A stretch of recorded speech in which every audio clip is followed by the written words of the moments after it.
l'artiste a donné 4 concerts exceptionnels dans la sublime salle parisienne. Depuis le 14 octobre 2017, Serge Lama est en tournée dans toute la France avec Je débute, un spectacle au titre clin d'œil à ses 53 ans de carrière.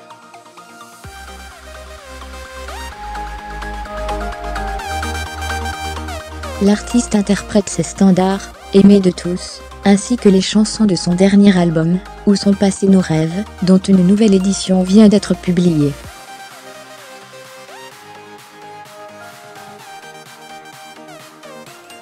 Du 23 au 26 novembre, l'artiste de 74 ans a fait escale dans la prestigieuse salle Pleyel pour 4 concerts intimistes, en tête à tête avec son public.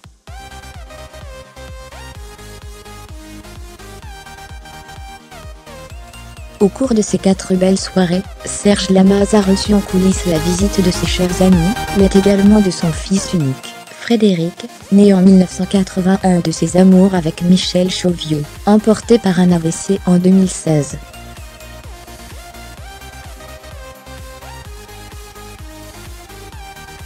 Sa naissance avait été dissimulée durant près de 2 ans au journaliste. Depuis, le jeune homme de 36 ans, chef d'entreprise, a fait la connaissance du public en participant à Pékin Express en 2010.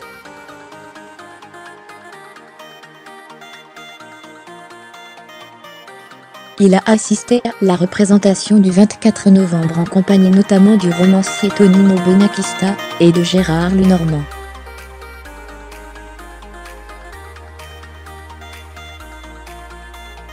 La veille de cette deuxième soirée à Pleyel, Serge Lama avait été applaudi par l'ancien journaliste Claude Assérion, Michel Brequet, Lévon Séan, ancien impresario de Charles Aznavour, la chanteuse et pianiste Marie-Paule Bell, ainsi que l'immense Nana Mouskouri, sans doute l'artiste féminine, qui a vendu le plus d'albums au monde aux côtés de Madonna. Il est question de plus de 300 millions de disques.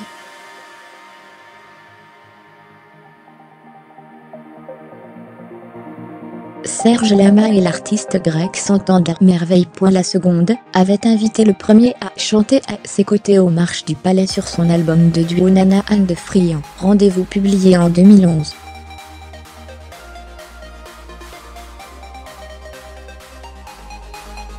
Le troisième soir, Serge Lama a reçu en coulisses les félicitations chaleureuses du peintre Gérard Fromanger, du chroniqueur Yann Moix, du comédien Antoine Duléry, et de l'auteur-compositeur-interprète Maxime Le Forestier.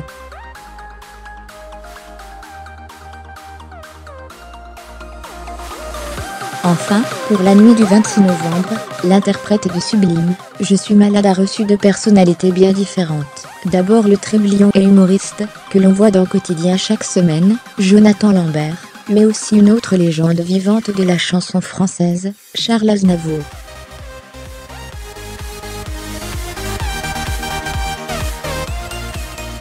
Après cette escale à Pleyel, Serge Lama a repris la route pour aller à la rencontre de son public.